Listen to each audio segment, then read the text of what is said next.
A santa paz de Deus, que a paz, o amor, a graça e as bênçãos do Senhor estejam aqui junto conosco e que nós também possamos, como de costume, estar em comunhão com o Senhor para cumprirmos com o nosso propósito e fazermos a leitura diária da Bíblia. Hoje, com a ajuda de Deus e a guia do Espírito Santo, nós vamos estudar o livro 2 de Reis, capítulo 18, um capítulo lindíssimo, aquele que nós estávamos aguardando, né? A reviravolta no reinado de Judá, aquele que verdadeiramente serviria a Deus de todo o coração, de toda a alma e andasse nos mandamentos do Senhor. Finalmente, esse rei chega. Mas antes de começarmos a leitura, eu quero pedir para você que ainda não é inscrito, que você se inscreva bem rapidinho, clica na palavra inscrever-se, todas para ativar as notificações. Todo dia quando o vídeo for postado, você vai receber uma notificação. Deixa o seu gostei, deixa os seus comentários e não se esqueça de compartilhar a palavra de Deus. Certamente, assim como eu, como você, tem muitas pessoas que desejam fazer o estudo diário da Bíblia. Então, vamos compartilhar. E eu vou pedir para você um pouquinho de paciência, porque hoje eu estou assim com a rinite super atacada. Então, devagarzinho nós vamos, com fé em Deus, concluirmos o nosso estudo. Primeiro verso diz: E sucedeu que, no 3º ano de Oséias, filho de Elá, rei de Israel, começou a reinar Ezequias, filho de Acás, rei de Judá. Vamos fazer uma pausa para estudar esse primeiro verso. Oséias, rei de Israel, era aquele rei que andava contra o Senhor, se desviou totalmente dos mandamentos, do caminho de Deus.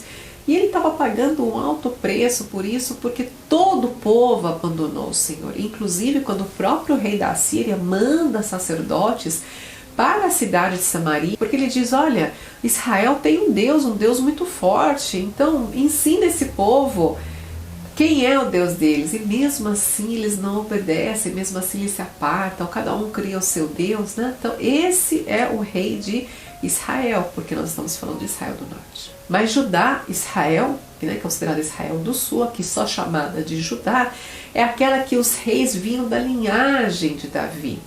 Porém, o pai de Ezequias, o rei Acás, foi aquele que sacrificou seu filho primogênito, ofertou, sacrificou, matou o filho dele como oferenda para os reis. Então, Ezequias não é o primogênito do rei Acás, ele é o filho sobrevivente, mas um verdadeiro servo de Deus, para nossa alegria, graças a Deus. O verso 3 diz: E fez o que era reto aos olhos do Senhor, conforme tudo que fizera Davi seu pai. Sempre vou falar Davi seu pai, porque Davi é o patriarca. Este tirou os altos e quebrou as estátuas e deitou abaixo os bosques e fez em pedaços a serpente de metal que Moisés fizera, porquanto até aquele dia os filhos de Israel lhe queimavam incenso e lhe chamavam de Neustã. Ele foi o único rei de todos os reis que reinaram sobre Judá a quebrar todos os altares, derrubar os altos, destruir os bosques. Ele instituiu, aqui nós só temos um único Deus, o Deus verdadeiro, e é a Ele que nós vamos servir. Outros reis também que andaram no caminho do Senhor, eles andavam no caminho do Senhor, eles seguiam o mandamento de Deus, mas eles não conseguiam fazer o povo seguir os mandamentos do Senhor. Ezequias não. Ezequias serviu a Deus, destruiu tudo que era relacionado aos outros deuses e instituiu. Aqui nós temos um único Deus e é a Ele que nós vamos servir. Que servo corajoso. Isso sim é amar a Deus. Veja o que diz dele no verso 5. No Senhor Deus de Israel confiou, de maneira tal que depois dele não houve seu semelhante entre todos os reis de Judá, nem entre os que foram antes dele, porque se achegou ao Senhor e não se apartou dele, e guardou os seus mandamentos e tudo que o Senhor havia ordenado a Moisés. Glórias a Deus, que alegria! Ele confiou em Deus, ele andou nos mandamentos do Senhor. Ezequias foi um verdadeiro homem de Deus. Verso 7 diz: assim foi o Senhor com ele. para onde quer que saía se conduzia com prudência. E se revoltou contra o rei da Assíria e não o serviu. Rei da Assíria é aquele que subjugou Israel, aquele que subjugou, inclusive colocou em cárcere o rei Oséias, cobrava altos impostos. Mas, no determinado momento, este rei, chamado Senaqueribe, ele invade a Judá e derruba algumas cidades, ele toma algumas cidades. Então Ezequias manda uma mensagem para ele dizendo: errei, pequei, né? Ele usa aqui o termo pequei como errei, né? Não fique nas minhas terras, eu te pago o preço que você cobrar, mas se retire, né? Você veio nos despojar, diga qual que é o seu preço e eu pago você para que você se retire. E ali fizeram um acordo, Senaqueribe com o rei Ezequias de Judá. E ele coloca um valor muito alto para essa liberdade: 10 toneladas de prata e 1 tonelada de ouro. Judá, que já tinha sido sofrido tanto, né, tantas outras batalhas, perdido tantas outras guerras, feito pagamentos muito altos, já não tinha mais essa quantidade de ouro. Juntaram toda a prata, acabou, né, tirando das pessoas, do palácio, do templo, da onde eles puderam tirar, tiraram toda a prata. E para conseguir a quantidade de ouro, o rei Ezequias precisou tirar das portas do templo, aquelas que ele mesmo havia mandado folhear a ouro, até esse ouro foi tirado. Eles ficaram realmente assim numa situação totalmente sem ouro, sem dinheiro, sem prata, mas eles queriam a liberdade deles, queriam servir a Deus. Fez o pagamento, porém o rei da Assíria não cumpriu o acordo dele. Mandou 3 generais e um exército fortíssimo à cidade de Jerusalém. E esses homens, esses capitães, junto com o exército, se colocaram ali no duto de água, justamente onde tinha o abastecimento de água para a cidade de Jerusalém, considerado um ponto estratégico. Cortando o abastecimento de água, certamente o povo sofreria muito. Então, 3 outros homens de confiança, o ministro, o secretário do rei Ezequias, vão conversar com esses capitães. Então, um dos capitães deles, aquele que tomava a frente, chamado Rabsaque, disse no verso 19: ora, dizei a Ezequias, assim diz o grande rei, o rei da Assíria, que confiança é esta que confias? Está dizendo, em quem você está confiando? Da onde vem essa sua confiança para dizer para o grande rei da Assíria qual é o preço dele? Por acaso está confiando no rei do Egito, aquele que não vale um bagaço de cana? E assim ele começa os insultos, começa as humilhações, começa as ofensas e fala absurdos para aqueles 3 homens de confiança de Ezequias. Mas, num determinado momento, um dos homens, aquele que era o ministro do rei Ezequias, chamado Eliaquim, diz para esse capitão da Assíria, fala: olha, não fale conosco em hebraico, fale conosco em aramaico, pois nós entendemos. E aí o capitão da Assíria responde: por acaso você está pensando que eu vim dar um recado para vocês e para o rei Ezequias? Eu vim dar um recado para todo esse povo. Nós vamos falar em hebraico para que todos ouçam, que nós vamos subjugar esse povo. Porque eles estão confiando em Ezequias, confiando no Deus deles, não sabem eles que o próprio Deus deles nos deu a instrução de vir e tomar as cidades, nos deu essa força. Quem são vocês para irem contra o grande rei da Assíria?